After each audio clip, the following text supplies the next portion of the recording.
아침에 정말 오랜만에 제가 조간신문을 한번 펼쳤습니다. 모든 신문 일면에 보니까 IS 역습에 미국이 피눈물을 흘린다.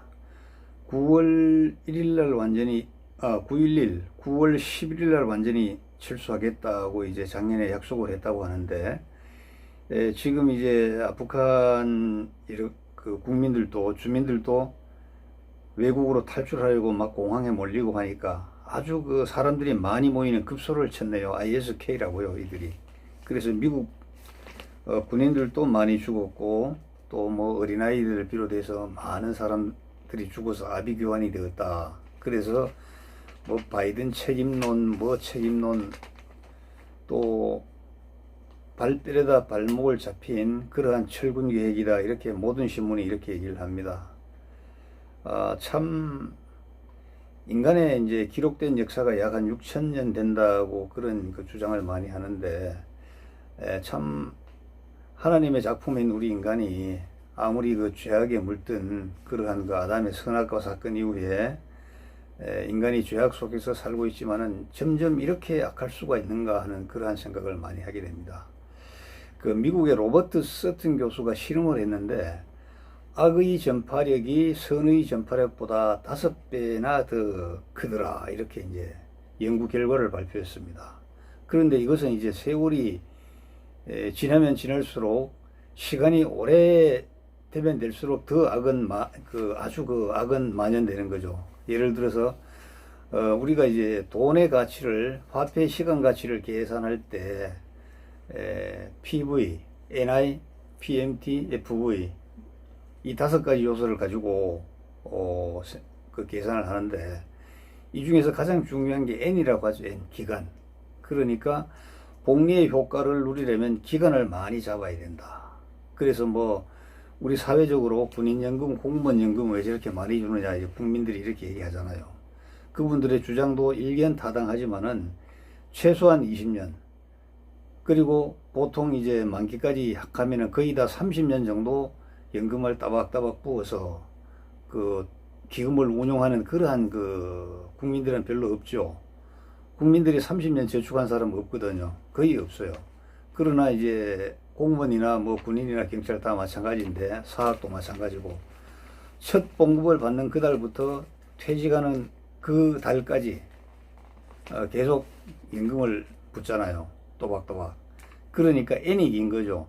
이자율이 높은 게 아니고 그 맡기는 기간이 길기 때문에 복리의 효과가 큰 거죠.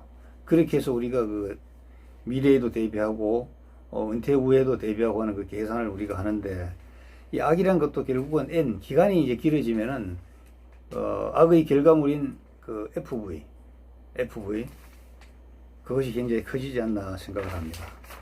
바이든도 뭐 울먹거렸다는데, 뭐 이 노인네가 정말 안타깝죠. 그리고 이제 제가 오늘 신문을 보고 참 깜짝 놀란 것이, 제가 어제도 SNS에 이렇게 글을 달았습니다. 이 사람 분명히 모른다고 할 거라고, 나는 그 사실을 모른다고 할 거라고.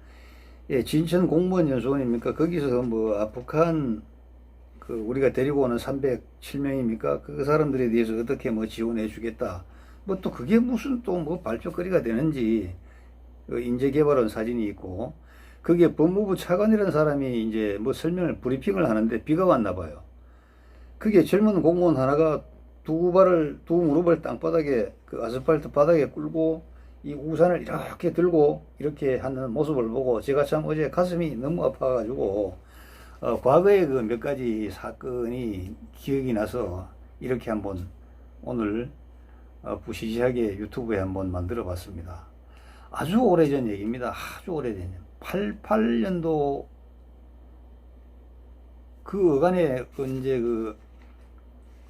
그 일인데요. 한강에서 888 그때 그 여의도에서 그 국군의 날 행사 그 준비할 때입니다. 그때인데 한강에서 그 나무 심기 행사가 있었는데, 그때 서울시장이 이명박 씨였나? 이명박 씨가 나왔고, 그 다음에 그 주한미군 사령관도 그 자리에 나왔고, 그 다음에 저도 이제 어떤 분을 수행해서 거기를 같이 갔는데, 그날 또 비가 왔습니다. 비 오니까 이제 나무 심기 행사는 오히려 더 좋지 않았나 이렇게 생각을 하는데 제가 기억을 잘못했습니다. 그때가 아니고요. 그 이후입니다. 그 이명박 서울시장 할 때인데 그 와서 이제 뭐 삽으로 이제 뜨는 신용하고 한 포기 심는데 거기 비가 왔는데 미군 사령관은 우산을 자기가 들고 왔고 그런데 이명박 시장은 뒤에서 수행 비서가 계속 우산을 들고 이렇게 따라다니더라고요. 그것을 보면서 제가 이런 생각을 들었어요. 그때 그 젊은 나이에 어떻게 저렇게 그 생각이 없을까? 일부러라도 비를 맞든지 아니면 우위를 이렇게 입고 나오든지 하면은 참 좋았을 텐데. 참 좋았을 텐데. 뭐 많은 그 자원봉사자들이 나와서 나무를 심고 이렇게 하는데 꼭 서울시장이라는 사람이 저렇게 행동을 해야 되느냐? 저렇게 행동을 해야 되느냐? 참 안타까운 게 있습니다. 그리고 또 한 사건이 있는데 철도청 그 공보관 했던 저희 그 학교 선배님 조남을 제가 발표를 해도 될 것 같습니다. 신승호 선배님이 철도청 공보관으로 계실 때 그때 그 서울역 그 뒤에 그 사무실이 있었는데 점심때가 되면 이제 청장하고 같이 그 서울역 인근에 뭐 남영동 이런 데 점심을 이제 드시러 가끔 나가신답니다. 그런데 그날 비가 왔대요. 그래서 이제 청장은 당연히 같이 가는 사람 누군가가 우산을 이렇게 들어줄 줄 알고 그냥 나왔답니다. 그런데 이 신승호 그때 그 공보관께서는 우산을 하나 더 들고 나와서 서울역 계단을 쭉 내려올 때 우산을 청장한테 드리면서 청장님 이거 쓰세요. 손수 우산을 들고 가십시오. 이렇게 얘기를 했대요. 그러니까 언뜻 보니까 얼굴에 불쾌한 빛이 싹 비치더라 이겁니다. 그래도 이제 꼭 말 안 하고 점심을 먹고 점심도 뭐 그리 유쾌하게 드시지는 않더랍니다. 점심을 먹고 이제 돌아올 때 그때 얘기를 했답니다. 청장님 저기 앉아있는 노숙자 저 사람들을 보십시오. 저 사람들의 눈초리를 보십시오. 저들도 한때는 자기 분야에서 잘 나갔던 사람일 겁니다. 그런데 이 점심시간에 자기들은 저기 앉아서 누가 돈 1,000원 던져주면은 그걸로 몇 개 모아가지고 막걸리 한 잔 사고 뭐 꼴뱅이 안주 사서 그걸 점심으로 때우는 저 사람들인데 저 사람이 어떻게 보면은 자신에 대한 자책과 자신에 대한 한탄과 자신에 대한 어떤 불만과 자신에 대한 어떤 분노로 인하여 그것을 어디로 돌리느냐 하면은 사회로 돌릴 겁니다. 사회로. 그런데 그 사회로 돌린 대상이 누구냐? 청장님과 저같이 지금 이 시간에 우산 들고 양복 쫙 빼입고 한눈에 봐도 저 사람 괜찮은 사람이구나, 괜찮은 지위에 있는 사람이 있구나 하고 느낌이 들 정도의 그런 사람들에게 분노를 표출하는 겁니다. 예를 들어서 만약에 제가 이 우산을 청장님이 직접 드시라고 한 것이 조금 불쾌하셨겠지만은 만약에 지금 이 자리에서 앞에 있는 저 사람이 자기 우산 자기가 들어 만약 이렇게 시비를 건다면 뭐라고 하시겠습니까? 그래서 제가 청장님이 다소 기분이 언짢으셨을지는 모르지만은 제가 이렇게 아까 같이 말씀을 드린 겁니다. 이렇게 이제 말씀을 드리니까 그 청장님도 정말 화통한 분이신지 가세 내 방으로 가세 하더니만 손수 커피를 한 잔 끓여와서 먹으면서 고맙네. 자네 같은 사람이 정말 있어야 되는데 나 오늘 크게 깨달았어. 이렇게 얘기를 했답니다. 저는 그 선배님에게 직접 들은 건데 아마 선배님도 이런 말씀을 하셨다는 것을 기억도 못 하실 겁니다. 그런데 저의 그 메모리 공간에 그것이 꽉 들어차 있다가 오늘 그 법무부 차관 국가공무원 인재개발원 가가지고 보자. 이 높으신 분 성함이 강성국이네. 강성국. 법무부 차관 되려면 이분도 사법고시 합격한 사람일 텐데 제가 잘은 모르겠습니다만은 브리핑을 10분 했는데 3, 4분가량을 무릎 꿇은 자세로 우산을 들었다. 그런데 취재진 그 촬영에 방해되지 않으려고 자세를 낮추었다. 이건 말이 안 됩니다. 취재진은 만약에 이 카메라 앵글에 장애물이 있으면 비켜달라고 얘기합니다. 잠깐만 비켜주세요. 이렇게 얘기해요. 오히려 취재진 사진에 기가 막힌 기가 막힌 거리를 제공한 거죠. 여러분, 이렇게 되면 안 됩니다. 뭘 좀 지위가 높다고 해가지고 말입니다. 참 난리입니다, 난리. 저는 사실 이런 분야에 대해서 할 말이 굉장히 많거든요. 저는 계급이 낮았던 어린 시절부터 높은 그 부서에 근무를 해가지고 정말 별별 쇼를 제가 다 봤어요. 이 정부 들어서 어느 부서에 외청장 했나? 그 사람은 얼마나 이 쇼맨십이 좋은지, 그 처장님이 조금 엄한 분이 계셨어요. 엄한 분이. 그래서 엄하니까 이제 모두가 결제받으러 안 들어가려고 그래요. 가급적이 밀어놨다가 비대면 결제를 넣거나 아니면 한꺼번에 막 와르르 들고 들어가거나 이런 꾀가 많아요. 이 공직 사회는. 근데 이 사람이 얼마나 쇼를 잘하느냐. 자기 방에서 나가면서 노크를 하고 들어가도 좋습니까? 했다는 거야. 그런데 결국은 이렇게 얼룩덜룩하고 얼퍽덜퍽하게 이런 짓 잘하는 사람이 결국은 세상에서는 출세를 잘하더라 이겁니다. 잘하더라 이겁니다. 그런데 이걸 또 그 처장님 귀에 귀띔하는 사람이 있죠. 다 밑에 심어 놓아요. 내가 이렇게 지시하면 저놈들이 어떤 반응을 보일까 하고 다 심어 놓죠. 그런데 그것을 예측해가지고 또 역으로 계산해서 또 하는 이 정부의 그 외청장 했던 그런 사람과 같은 인간들이 나오는 겁니다. 정말 기가 막힌 겁니다. 어떻게 자기 문에서 나가면서 자기 문을 두드리면서 들어가도 좋습니까? 합니까? 이렇게 정신을 차리지 못하는 사람이 그 중요한 사항 보고는 제대로 합니까? 못하는 건 당연하잖아요. 하여튼 이런 일들이 너무나 많아요.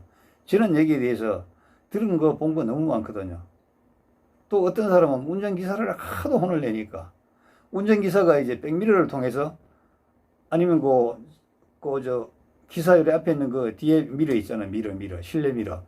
그걸 이래 통해서 보면 뒤에 그 선임 탑승자가 보이지 않습니까?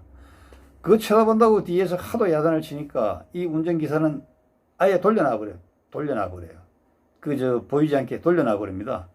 그런데 이 사람이 이제 퇴근을 하려고 문을 열었는데 타려고 하다 생각해 보니까 사무실에 뭘 두고 온 거야. 그래서 문을 쿵 닫았고 자기는 사무실로 간 거야. 그런데 앞에 있는 운전기사는요, 문이 쿵 소리가 나니까 그 뒤에서 탑승을 한지를 알고 그냥 출발을 해가지고 계속해서 그 사람의 사택이 아니고 그 자택이죠. 자택 앞까지 갔는데 문이 열리는 소리가 안 나는 거야. 서면은 통상 불과 몇 초 내에 내리고 문 쿵 닫고 자기는 들어가는데 들어가는 게 보여야 되잖아요. 그런데 10초 있어도 문이 안 열리고 20초 있어도 안 열리고 30초, 1분 있어도 안 열리고 3분, 4분, 5분 있어도 안 열리는 거야. 그래서 이 운전기사는 이제 각오를 대단하게 한 거죠. 내가 맞아 죽는 한이 있더라도 뒤를 한번 돌아봐야 되겠다. 그래서 뒤를 돌아보니까 웬걸 사람이 없네. 사람이 없는 거예요. 그런데 이 사람은 이제 문을 타려다가 뭘 잊어먹고 그걸 가지러 문을 쿵 닫고 들어가면서 기다려 하든지 말을 했어야 되는데 그냥 문소리만 쿵 내고 사라지니까 그때 이 사람은 운전대 이렇게 잡고 뒤를 못 돌아보니까 그냥 이제 출발을 한 거죠.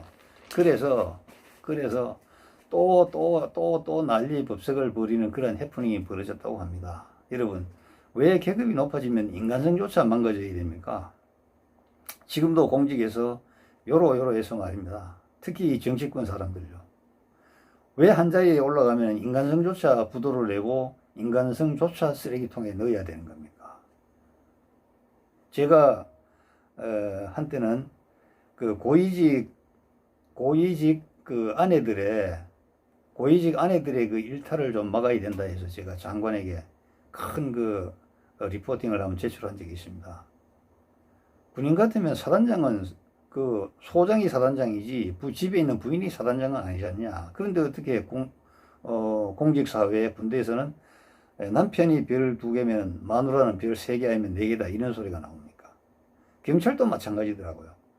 그 경무관 이상들 제가 이렇게 조금 접촉해 보니까 자기들끼리 다 이너스거리고 자기들끼리 다 여자들끼리 모여가지고 도 청장 초대받아 갔는데 거기서는 음식이 어쩌고 저쩌고 자기들끼리 입방아를 찌어대는 겁니다. 먹고 싶으면 혼자 사 먹으면 되지 이 여자들아. 꼭 그렇게 해서 남들에게 그 핀잔을 받고 손가락질을 받아야 되며 이 땅을 살다가 이 땅을 떠나갈 때 결국은 여러분들 행위록에 그 바람직하지 않은 그 행위만 차곡차곡 쌓이는 그러한 그 우를 범할 필요가 있느냐 이겁니다. 현재 있는 그 권력, 그 권세, 그 윗세만 해도 세상이 다 알아줄 텐데 나 좀 더 알아달라고 나대다가 폐가 망신하고 이렇게 문제가 생기는 이러한 것들. 실제로 여기가 공무원 연수원의 인재개발원인데 이런 걸 교육을 해야 되거든요. 이런 걸요. 이런 짓 하지 말라고 교육을 해야 됩니다. 높은 사람이 가면은 그 비 올 때 우산 자기가 쓰고 일부러라도 의전상 그러는데 진짜 이거는요. 의전상이라도 이런 행동을 해야 됩니다. 이런 행동을요. 그래서 제가 신문을 보면서 사설하다 보니까 뭐 몰랐다. 뻔하죠. 몰랐다고 하지. 할 말이 없잖아요. 기자들이 뭐 촬영하는데 방해될까봐 무릎을 꿇었다. 하하, 참요. 이게 뭔지요. 또 보니까 뭐 오세훈이가 뭐 세금 낭비 박원순 사업을 본격적으로 손본다. 이거 안 봅니다. 이 사람 못 봐요. 이 사람은요, 진짜 제일 실망한 게 요즘에 이제 오세훈이라고 얘기하잖아요. 그래서 오늘 제가 신문을 보면서 역시 이게 보면 안 되는 건데, 제가 좀 씁쓸하게 봤습니다. 조선일보 사설에 보니까 21세기 한국 정부에서 어떻게 이런 일이 발생하느냐, 이렇게 얘기를 하네요. 법무부는요, 방송 카메라에 안 보이게 우산을 든 거, 그러지 말고 사과하면 됩니다. 용서해달라고 얘기할 필요까지는 없겠지만, 그냥 유감 표명 정도 하면 되는데, 지시나 지침에 따른 게 전혀 아니다. 그러니까 그 공무원 자의로 지가 잘 보이려고 했다 이겁니다. 이러면 그 공무원 2번 죽이는 거거든요. 왜 이 사람이 스스로 이런 일을 했겠냐고. 요즘 이 젊은 아이들이요. MZ세대라는 이 공무원들이 안 하거든요. 할 필요가 없어요. 그런데 이 사람이 이렇게 한 이유가 있을 거라 이겁니다.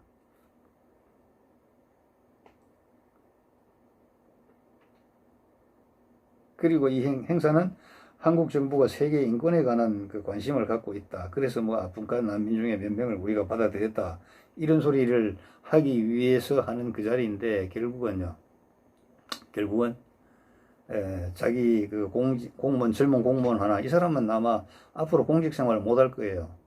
이것이 두고두고 이 사람에게 그 족쇄가 되어가지고 승진이나 뭐 좋은 보직 줄 때는 아마 굉장히 악영향을 받을 거라고 생각을 합니다.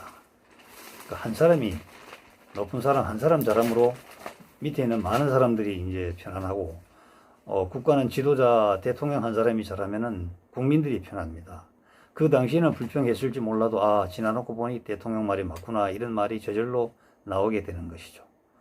하여튼 여러분, 오늘 서울 하늘은 구름이 끼어 있습니다. 최근 며칠 동안 계속 비가 오는데 건강하시고요. 건강하시고 여러분 화이팅 하시기 바랍니다. 그리고 내일은 또 서울에는 광화문 예배, 스마트폰 예배가 있습니다. 많은 분들이 참석을 하셔서 우리 그 예수님의 복음을 듣는 것. 사실 문재인 정부 비판하는 게 아니고 우리는 복음을 통해서 사회를 건강하게 만들어야 되거든요. 이 복음을 우리 함께 나누는 그러한 시간이 되었으면 참 좋겠습니다. 여러분.